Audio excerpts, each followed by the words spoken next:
So the presentation was called Social Media and TV, an Integrated Story. And what it did was it took a study of the attitudes, usages, behaviors, different components that we had looked at around social media, Facebook, MySpace, Twitter, all sorts of cool things, and integrated that with TV viewing behavior. And what we found was the segments of social media users, from the early adopters through the late to the party folks, really mapped nicely to their TV viewing behaviors. So someone who was late to social media, kind of less tech savvy, new to Facebook, not using it to write blogs or anything else, those are the ones TV-wise that watch full commercials, that skew a bit towards prime time, that kind of mirror slower TV adoption patterns, or slower technological adoption patterns, better said. So that was the kind of things we were looking at, and we had a really deep read on what programs they were watching.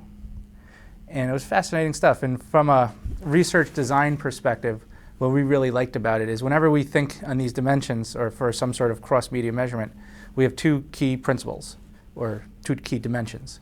One is, can we look at data wide, meaning across multiple media, not one media at a time. That's pretty basic because TV is not consumed independent of print, which is independent of anything else. So we want to look at media as it's consumed in reality, so that's wide across multiple media. But we also want to look at media deep within a media, meaning online is not just websites. It's social media, it's ad networks, it's all sorts of targeted capabilities. Print is not just magazines, it's specific titles, it's specific release dates, all sorts of things. So whenever we do one of these studies, we want to look at it, are we meeting that principle of going wide and going deep? And in this case, what we were excited about is we went really deep on the TV side because it's passively collected data. We looked at day parts, we looked at time-shifted viewing, we looked at commercial loyalty, we looked at programs and networks. And on the social media side, we were at the site level, at deep psychographics and motivations and occasions and demographics. So on a wide dimension, we're only two media, so it's better than one, but it's still wider than one. And from a deep perspective, this was a very deep study. So that kind of sums up what we were doing. This is meant to aid planning decisions, right, straightforwardly. So in this case, it was if you wanted to target different social media types, knowing who's a fanatic versus who's sort of a voyeur and steps back and just sort of watches what's going on, you would have the capability of knowing what networks and which individual programs to use to target them. So from a media buying perspective, that's great information. From an advertising or more creative perspective, we didn't report on this today, but we also have, I believe, 1 million spots in the month we looked at by segment. So 1 million television spots. So you could really see which ads are being watched, whether they're watched on a time-shifted basis or not, whether they're actually watched in their entirety or not. So for both the media folks and the advertiser folks, this gives a lot of rich information planning-wise on how to, and so it's extremely actionable. Among those folks that are on social media, it's definitely, like you said, the older folks skewing late to the party. That said, they're having a good time with it. So we had, the data really shows attitudinally that group at first was a little hesitant and certainly more reluctant to get involved. But now that they're involved, they're kind of having a good time. So what that would mean for an individual product, we'd have to look at in more depth. But just there's a general openness to the media, that's kind of the way they're looking at it.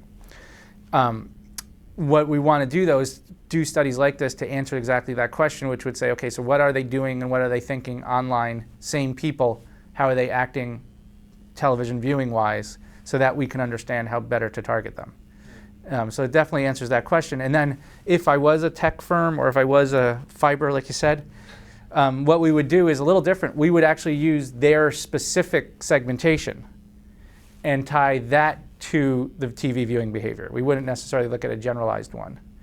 And then we would look within their own customized targets and figure out what which targets are high value, low value, most likely respond to what messages.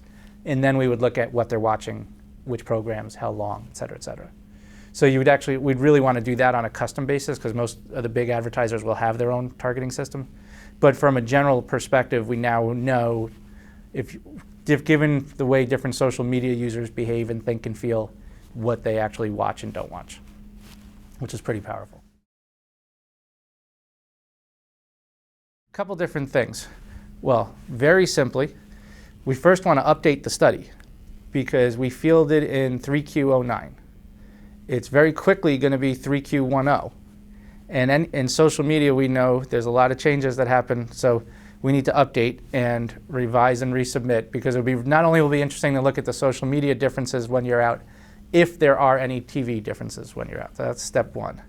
Step two then is expanding it, meaning if we need to find the right partner and the right data to link it to print consumption, to link it to radio viewing, and sort of expand out the cross-media-ness. So as right now, I think if we go back to our two first principles, we're really good at the deep.